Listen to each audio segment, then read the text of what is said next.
ಆಸ್ಪತ್ರೆ ಚಿಕಿತ್ಸೆ ವೆಚ್ಚಕ್ಕೋಸ್ಕರ ಸೆರಗೊಡ್ಡಿ ಭಿಕ್ಷೆ ಬೇಡಿದ್ರು ಕೂಡ ಮಗುವನ್ನು ಉಳಿಸ್ಕೊಳ್ಳೋಕ್ಕಾಗಲಿಲ್ಲ. ಈ ಘಟನೆ ಆಗಿರೋದು ಮೈಸೂರಿನಲ್ಲಿ. ಆಸ್ಪತ್ರೆ ಚಿಕಿತ್ಸೆಗೆ ಅಂತ ಸೆರಗೊಡ್ಡಿ ಚಿಕಿತ್ಸೆಗೆ ಅಂತ ವೆಚ್ಚಕ್ಕೆ ಅಂತ ದುಡ್ಡು ಕಲೆಕ್ಟ್ ಮಾಡಿದ್ರು ಪೋಷಕರು. ಆದರೂ ಚಿಕಿತ್ಸೆ ಫಲಕಾರಿಯಾಗಲಿಲ್ಲ. 5 ವರ್ಷದ ಮಗು ಆತ್ಯ ಸಾವನ್ನಪ್ಪಿದೆ. ಸೆಪ್ಟೆಂಬರ್ 9ನೇ ತಾರೀಕು ನಂಜನಗೂಡಿನಲ್ಲಿ ರಸ್ತೆ ಅಪಘಾತ ಆಗಿರುತ್ತೆ. ಬೈಕ್ನಲ್ಲಿ 3 ಜನ ಇರ್ತಾರೆ, ದಂಪತಿ ಮತ್ತು ಮಗು. 3 ಜನ ಗಾಯ ಆಗುತ್ತೆ. ಬಟ್ ಗಂಭೀರವಾಗಿ ಗಾಯಗೊಂಡಿದ್ದ ಆದ್ಯನನ್ನ ಐಸಿಯುಗೆ ಸೇರಿಸಲಾಗುತ್ತೆ. ಮೈಸೂರಿನ KR ಆಸ್ಪತ್ರೆಯಲ್ಲಿ ತಾಯಿ ರಾಣಿ ಸರ್ವ ಪ್ರಯತ್ನವನ್ನು ಶಕ್ತಿ ಮೀರಿ ಮಾಡಿದ್ರು.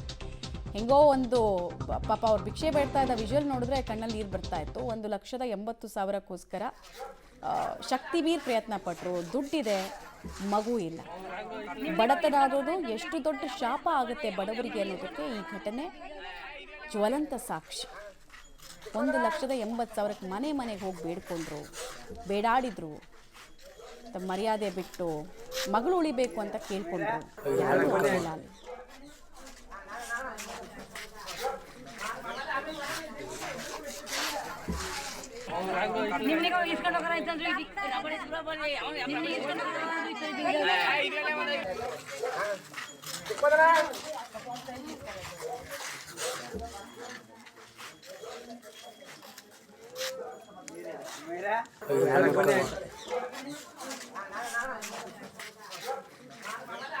ಅದಕ್ಕೆ ಹಾಸ್ಪಿಟಲ್ ತೋರಿಸೋವಂತ ಬರ್ತಾಯಿದ್ದು. ಅದರಿಂದ ಥರ ಆಗೋಯ್ತು. ಅದೇ ಮಳ್ಳಳ್ಳಿಯಿಂದ ಬರ್ತಾಯಿದ್ದು. ಎರಡು ತಲೆಮಾರ್ಗ ಬಂದು ನಮ್ಮ ತಾಯಿಯವ್ರು ನೋಡ್ಕೊಂಡು ಹಂಗೆ ನಂಜನಗೂಡಿಗೆ ಹೋಗೋಣ ಅಂತ ಬರ್ತಾಯಿದ್ದು. ಆ ಥರ ಆಗೋಯ್ತು. ಆಗಿರೋದೇನು ಅಂತ ಗೊತ್ತಾಗಲಿಲ್ಲ ನನಗೆ. ಆಕ್ಸಿಡೆಂಟ್ ಹೆಂಗಾಯ್ತು? ಏನಾರು ಯಾರೋ ಮಧ್ಯಕ್ಕೆ ಏನಾರು? ಇಲ್ಲ, ಏನೂ ಗೊತ್ತಿಲ್ಲ ನನಗೆ. ಹಿಂಗೆ ಆಕ್ಸಿಡೆಂಟ್ ಆಯಿತು ಅನ್ನೋದೇ ಗೊತ್ತಿಲ್ಲ ನನಗೆ. ಆಮೇಲೆ ಇನ್ನು ಮುಂದೆ ಏನಾಯಿತು ಅಂತ ಗೊತ್ತಿಲ್ಲ ನನಗೆ. ಪ್ರಜ್ಞೆ ಅನ್ನೋದೇ ಇರಲಿಲ್ಲ. ಇಲ್ಲಿ ಬಂದಾಗಲೇ ನನಗೆ ಟ್ರೀಟ್ಮೆಂಟ್ ಕೊಟ್ಟಾಗಲೇ ನಂಗೆ ಗಾಯನ ಹೋಗಿತ್ತಾಗಿತ್ತು. ನೀವು ಪ್ರಜ್ಞೆ ಬಂದಾಗ ಎಲ್ಲಿದ್ರಿ? ಅದೇ KR ಹಾಸ್ಪಿಟ್ಲಲ್ಲಿದ್ದು. 4 ಸೀಟು, 2 ಪಾಪು, ನಾನು, ನಮ್ಮ ಹಸ್ಬೆಂಡ್. ಈಗ ಆ ಪಾಪು ಚೆನ್ನಾಗಿದೆ? ಇನ್ನೊಂದು ಪಾಪು ಚೆನ್ನಾಗಿದೆ. ಈ ಪಾಪು ತೀರೋಯ್ತು ಅಂತ ಎಷ್ಟೊತ್ತಲ್ಲಿ ಗೊತ್ತಾಯ್ತು ನಿಮಗೆ? ರಾತ್ರಿ 10:30 ಗೊತ್ತಾಯಿತು. 10:30 ನೈಟ್ 10:30. ಅದೇ ಬದುಕಿಸ್ಕೋಬೇಕು ಅಂದ್ಬಿಟ್ಟು ಇದು ಮಾಡಿದ್ರು. ದುಡ್ಡು ನಿಮ್ಮ ತಗೋ.